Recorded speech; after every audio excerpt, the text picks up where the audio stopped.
Welcome back to the Delaware Way. There's an app for everything these days. Are you a fisherman and you want to avoid sturgeon?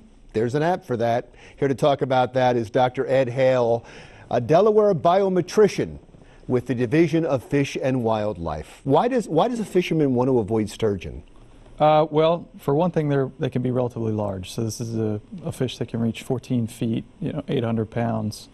And so when they get entangled in fishing gear, there's kind of problematic in that they cost money in downtime. It's also problematic in that they've now potentially harmed an endangered species. So there's a whole suite of potential legal issues. And that's the foundation of everything we're going to be talking about, is the sturgeon's an endangered species. So when the fishermen are out there with their nets or collecting large amounts of fish, they can't have the sturgeon in there, right? Absolutely, yeah, and they don't want them. I mean, it really is. It's time spent detangling gear and freeing them, so it's something that they don't really want either. Is it a big fine if you're caught fishing for sturgeon or you catch sturgeon?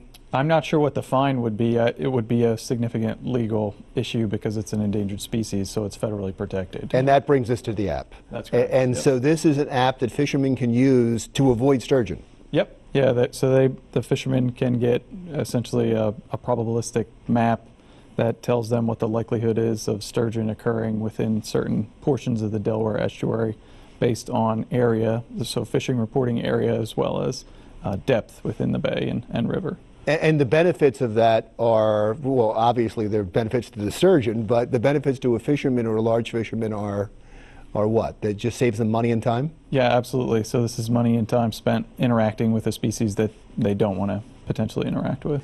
And I think people hear about it at first and go, oh, that's nice, they have an app to find sturgeon, but this is a big project. This is a big project for you because so much time and money was being spent, and it was such a big problem. How big of a problem was it? Yeah, it was definitely a fairly significant problem. We've had the fishermen are pretty good at avoiding sturgeon, but in terms of saving time and money, this is something that the state fisheries office is always after to help essentially better equip our fishers in terms of production and help them along in the process. And developing an app, coming up with an app, is not an easy process. It was interesting how it worked. It was you brought the best resources of the state together to come up with this app. Who was involved? Absolutely. So this was a partnership between the University of Delaware, Delaware State University, some folks at NOAA NIMS in the Southwest lab, as well as the state's Division of Fish and Wildlife, and we were all working collaboratively. The project is based largely on a publication in 2017 that amalgamated a bunch of telemetred fish, so they were picking up radio signals and then matching that to physical variables or physical environmental variables, and from that they developed a predictive model.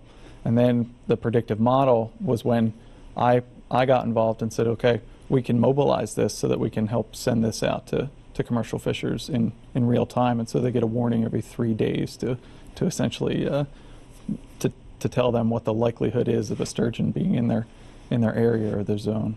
And it's being used right now? Absolutely, it's operational. And any results so far? Yes, we have had relatively positive feedback. We're collecting feedback. We've recruited state fisheries biologists as well as some of federal fisheries biologists and commercial fishers alike to kind of probe them and get their feedback on what works and what doesn't and the frequency. We solicited public comment and feedback through the Delaware's Division of the Delaware Division of Fish and Wildlife's Tidal Finfish Advisory Council meeting. So there I met with a bunch of commercial fishers and presented this potential application to them and sequestered feedback at that point in terms of how frequently they would like a message delivered to them, what the message would look like, how they could potentially use the app that was developed through the University of Delaware. How does one get the app? They have to contact me, yeah. And how do they contact you in case? Does everybody that needs the app have it, or are there people out there that could use the app that should contact you? No, absolutely. If we have people that are interested, they can shoot me an email at ed.hale@state.de.us, and I will kind of sign them up. Thank you so much for being here. Really appreciate it. Dr. Ed Hale, a Delaware biometrician with the Division of Fish and Wildlife. When we come back, is the funding for education in the state of Delaware fair? You'll meet a group who does not think so, and they have some solutions when the Delaware Way continues.